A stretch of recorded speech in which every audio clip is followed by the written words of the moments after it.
If you've been told you might have frozen shoulder or your shoulder just feels painfully stiff and stuck, this video is for you. A lot of people get labeled with frozen shoulder when what they actually have is a stiff, guarded shoulder that can absolutely improve with the right approach. On the flip side, if you truly do have frozen shoulder, you need to know what that means so you don't make it worse by forcing it.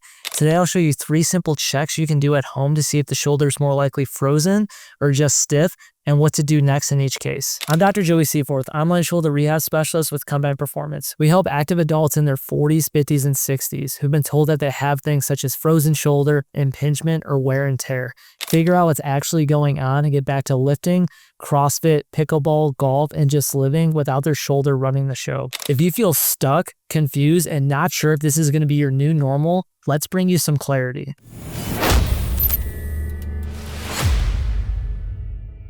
I want to give you a simple rule of thumb. With true frozen shoulder, your shoulder has lost motion in all directions, and you can't get any higher even with the help of your other arm.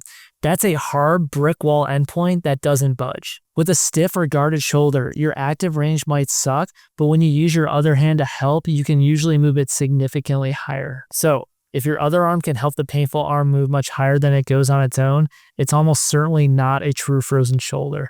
That's the anchor rule we use with these tests. One of my clients, a woman in her 40s, started developing frozen shoulder-like stiffness after shoulder surgery. She noticed quickly that, and it just kind of noticed really quickly after surgery that it was actually probably turning into frozen shoulder. She felt stuck and was told it might just take time. Once we applied a structured approach, what improvements have you made in the shoulder since we started together?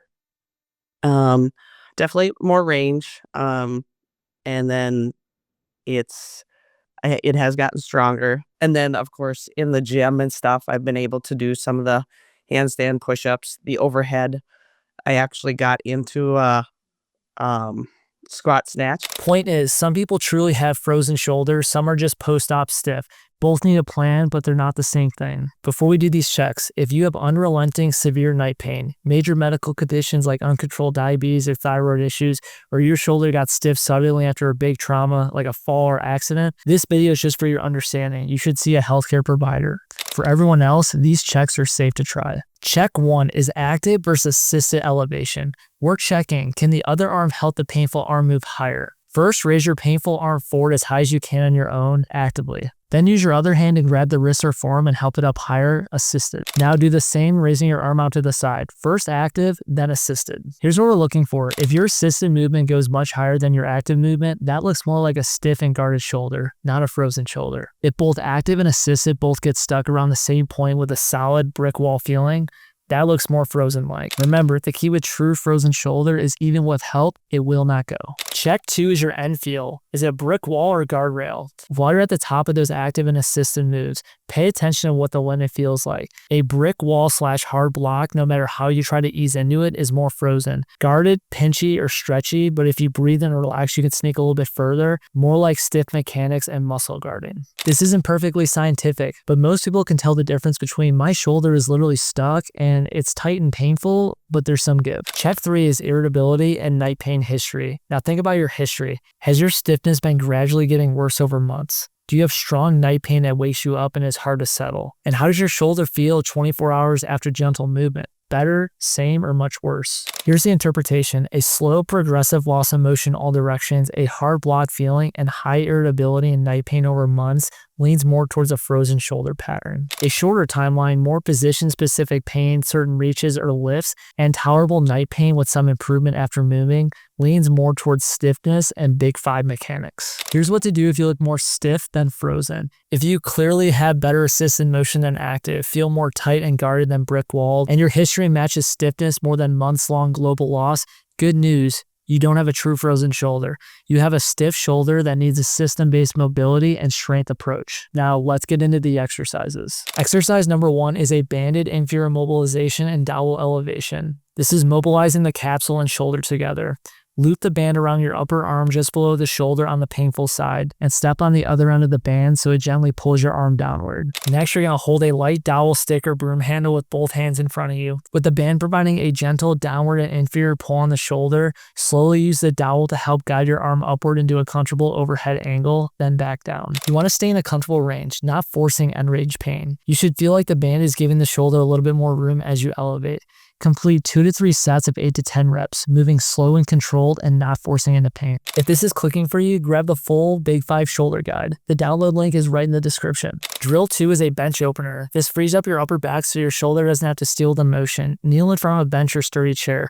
Hold a stick, PVC, or broom handle with your palms facing up, hands at shoulder height. Place your elbows on the bench. Sit your hips back and gently drop your chest forward toward the floor, letting your head come between your arms. Pause for a breath or two, then return. You should feel a stretch through your upper back, lats, and maybe into the shoulders, not a sharp jab in the front. Complete 2 sets of 8 to 10 slow reps. And drill 3 is a wall slide. This trains the scapula and joint in a controlled overhead pattern. Stand facing a wall with one foot slightly in front for balance. Place the side of your hands on the wall at about shoulder height. Gently press into the wall and slowly slide your arms upward as you let your chest move slightly towards the wall. Only go as high as you can without a sharp pinch, then slide back down. We want to focus on smooth, controlled movement, not forcing the motion. You should feel the shoulder blades moving up and around, not just the arm cranking up. Complete 2 to 3 sets of 10 to 12 reps. These 3 exercises together address your shoulder joint, upper back, and shoulder blade. Classic stiff, not frozen mechanics. Now on the other side, if active and assisted motion are both very limited, you feel a hard brick wall block in multiple directions.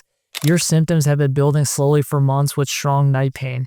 You may be dealing with a true frozen shoulder or adhesive capsulitis. Frozen shoulder usually goes through phases. A freezing phase where pain and stiffness increase, a frozen phase where it's very stiff but pain may ease up a bit, and a thawing phase where motion slowly returns over time. In that case, forcing end range, aggressive stretching, or smashing through the block is usually a bad idea, especially in the early freezing phase. The focus is on gentle, frequent movement with tolerable limits, managing irritability, and having a structured progression, not do-it-yourself hammering it. You can still do things like gentle wall slides in a very small range to keep things moving, but if this is you, you're not lazy or weak. You need a plan, step by step, to go through the right progressions. Let's recap. If your other arm can help your painful arm much higher and the end feel is more tight and guarded than brick wall, you're likely stiff, not truly frozen. If both active and assisted motion hit the same hard stop in multiple directions, with months of worsening and bad night pain, you may be closer to a frozen shoulder pattern. Stiff shoulders respond well to system-based work, such as joint mobilization, upper back mobility, and scapular training. True frozen shoulders need a longer-term strategy and should not be beaten into submission at end range. To help with that, I put together a Big 5 training guide that breaks down the exact 5 areas we talked about: your neck, thoracic spine, shoulder blade, shoulder joint, and nerves, plus the tests and exercises to start changing each one.